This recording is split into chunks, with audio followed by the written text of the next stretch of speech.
Donald Trump? Écoutez, je pense que d'abord on se réunit aujourd'hui dans ce Conseil informel européen pour marquer l'unité des Européens en soutien du Danemark, de son intégrité territoriale, de sa souveraineté, et pour aussi acter que quand l'Europe est unie, forte, réagit vite.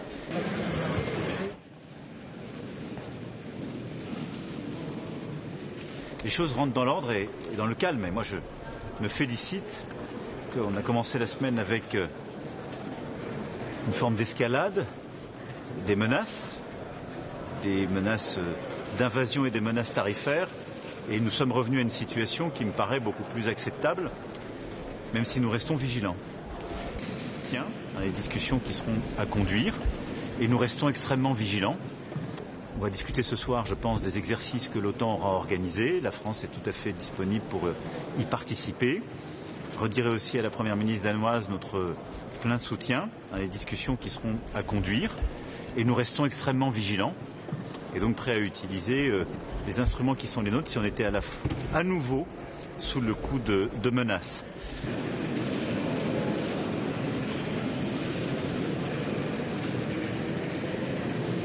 Nous avons expliqué que la flotte fantôme était un problème pour nous tous parce qu'elle permettait de financer l'effort de guerre de la Russie et qu'elle contrevenait aux règles et aux sanctions que nous avions décidées.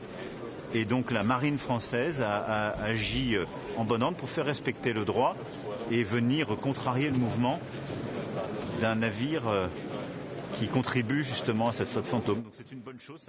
We've been closely coordinating with allies and others over the course of the last few days. What's now happened is good in the sense the threat of tariffs has gone, and now we can get on with the job of rolling up our sleeves and answering the question, how to improve security in the Arctic, which everybody agrees with. And we will do that in the way we've got through the last few days from a UK point of view, which is with British pragmatism, British common sense, and British adherence and sticking to our values and principles.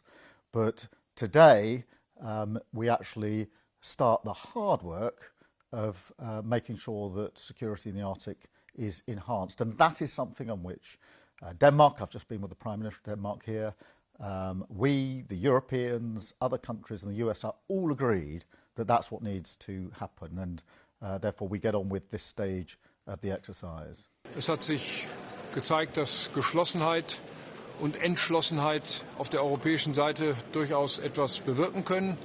Ich bin sehr dankbar, dass Präsident Trump Abstand genommen hat von seinen ursprünglichen Plänen, Grönland zu übernehmen.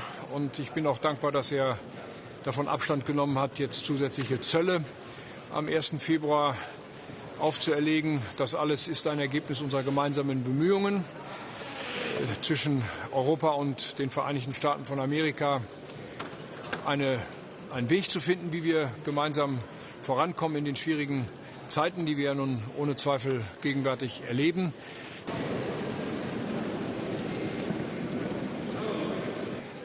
Die Europäische Union, der europäische Teil der NATO, muss in der Lage sein, sich selbst zu verteidigen.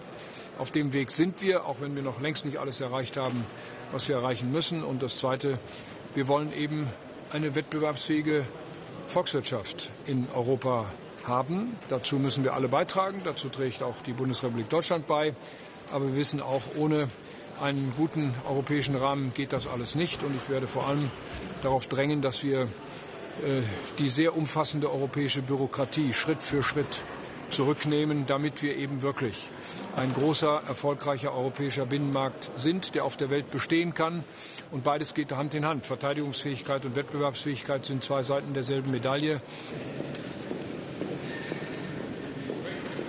Ich habe heute Morgen in meiner Rede in Davos zum Ausdruck gebracht, dass ich sehr viel Wert darauf lege, dass wir jedenfalls versuchen sollten, die NATO zu erhalten. Ich habe auch den Eindruck, dass viele Amerikaner das mit uns so sehen. Dieses transatlantische Bündnis gibt man nicht einfach mal so auf.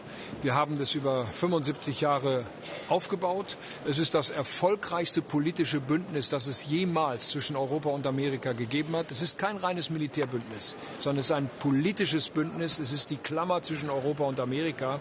Und ich hoffe sehr, dass es uns gelingt, dieses Bündnis aufrechtzuerhalten. Aber ich weiß auch, dass wir auf dem europäischen europäischen Teil der NATO, im europäischen Teil der NATO mehr tun müssen für unsere Verteidigungsfähigkeit. Da hat sogar der amerikanische Präsident recht, wenn er uns dies immer wieder gesagt hat. Seine Vorgänger übrigens auch. Jetzt machen wir es. Wir haben einen sehr erfolgreichen NATO-Gipfel in Den Haag gehabt im Juni.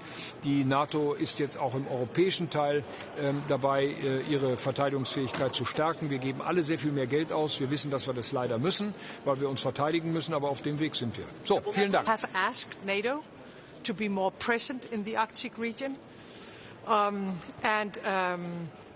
I think everybody in NATO agrees about that, the Arctic states, but also other member states, that we need a permanent presence from NATO in the Arctic region, including around Greenland.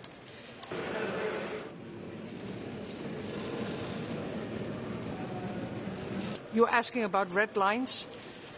We have them. Of course, I think it's clear for everybody that we are a sovereign state, and we cannot negotiate about that because it's a part of the very basic democratic values. But of course, we can discuss with the US how we can strengthen our common cooperation on security in the Arctic region. There is one thing that has something to do with NATO. When Europe is not divided, when we stand together, and when we are clear and strong, also in our willingness to stand up for ourselves, then the results will show. As a Polish Prime Minister, I will be always very, dedicated to transatlantic relations, and for us, the United States are absolutely the most important partner when it comes to our security, etc. And we always accepted leadership of the United States. It's something absolutely natural. But and this is why it is so important for all of us, also for our partners in Washington, to understand the difference between domination and leadership. Leadership is okay. But how do you transatlantic partners? In fact, we and Europe should be here absolutely united to protect the relations with our partners on the other side of Atlantic, even if it is today much more difficult than ever before. If someone would have told me 72 hours ago that we would get a good off-ramp and a process, I would have been perhaps a little bit skeptical. But Mark Rutte and many of the allies were able to get that through. Bring about things that pursue their interests. But what I would like to see is closer cooperation with what I call A7, so the 7 Arctic countries in NATO. That would include 5 Nordic countries, Canada and the United States, who are close allies. Together, we can strengthen the security of the Arctic region. And in an ideal world, we would have something ready by the NATO summit in Ankara.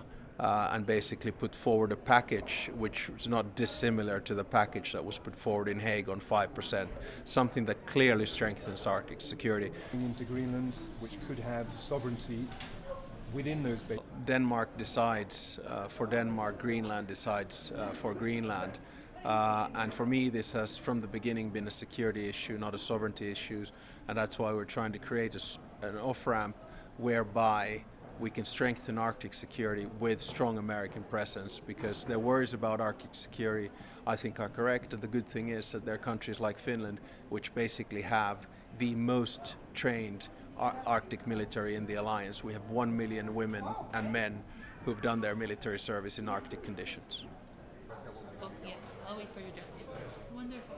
I think it's good that European leaders are meeting in Brussels. It is an informal dinner, and it is a good moment for the leaders to take stock of what has happened in the past few days, and especially for Prime Minister Mette Frederiksen to be heard of what her sentiments of the situation is.